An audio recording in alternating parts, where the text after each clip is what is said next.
Time now for Konrad's Car Clinic. What is in the clinic today? Well, this is the final version of the Shelby conversation. Oh, yeah. You know, we started out originally talking about the muscle car people, and Shelby being one of them, Mr. Norm being one of them, and then Shelby doing the AC Cobra, and then his history with Ford and the Mustangs and such. And then he, when Lee Iacocca went to Chrysler, Shelby started building Chrysler products we talked about last year.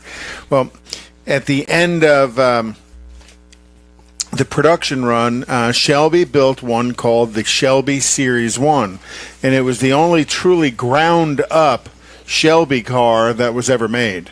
You know, the AC Cobra started as an AC, and then they put big motors in them and stuff. Well, the Series 1 was, they had planned originally to build 500 cars. They only built 249, and it came from a relationship between Carroll Shelby and John Rock, who at the time was the head of Oldsmobile division.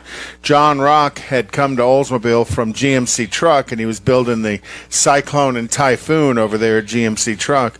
So he came to Oldsmobile, and they built a two-door Roadster, basically a roofless car, and it had the Oldsmobile V8 in it. That was the engine of choice, and it put out 320 horsepower. They had an upgraded one for 350, and they actually built a supercharged. They built 11 supercharged versions of it with 540 horsepower, which kind of amazes me that they got that much power out of that. Now, they all came in basically silver with different colored stripes on them. Now, since people have changed the colors of them, you can buy different colors, but they all came with, you know, they were all silver with various stripes. It was a bit of a parts bin car from General Motors. So it had the Oldsmobile Aurora V8 in it. It had the ZF manual transaxle from a C5 Corvette was put into it. Shelby built his own chassis, and it was an aluminum chassis with a carbon fiber body. Now, this is back in '99.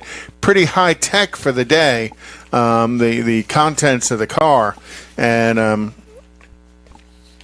the Series 1 had dual wishbone suspension with coil-over remote reservoirs on levers, so these weren't shocks that were attached to the control arms and then moved up and down. They worked through some levers and stuff, which again was pretty high-tech suspension for its day. The transmission was specifically modified for Shelby, and the chassis was made from extruded 6061 aluminum.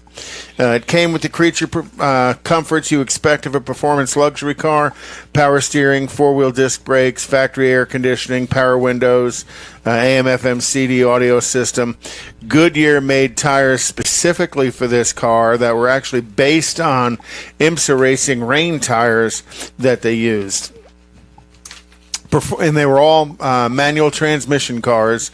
Performance figures for this: 0 to 60 times in about 4.5 seconds, quarter-mile times in about 12.8 seconds, top speed of about 170 miles an hour. The car weighed about 2,600 pounds. And again, the Series 1 was the only car designed, engineered, and built by Carroll Shelby from the ground up, but again, using parts bin pieces from General Motors as far as engine, air conditioning systems, and such. Pretty rare car to see. I actually had a chance to take one of these to a cruise-in one time. George de Montrond had one, and at the time it was still running, and they were kind enough to loan it to me, and I took it on a Galveston cruise. We drove all the way down to Galveston, and, you know, it drew a crowd because people rarely saw that car on the street. But, you know, pretty fun little car, but again, that has retained its value, the Shelby value, that the Chryslers haven't yet. All right. And that's kind of my story of Shelby. Thank you, sir. Appreciate it. Tom?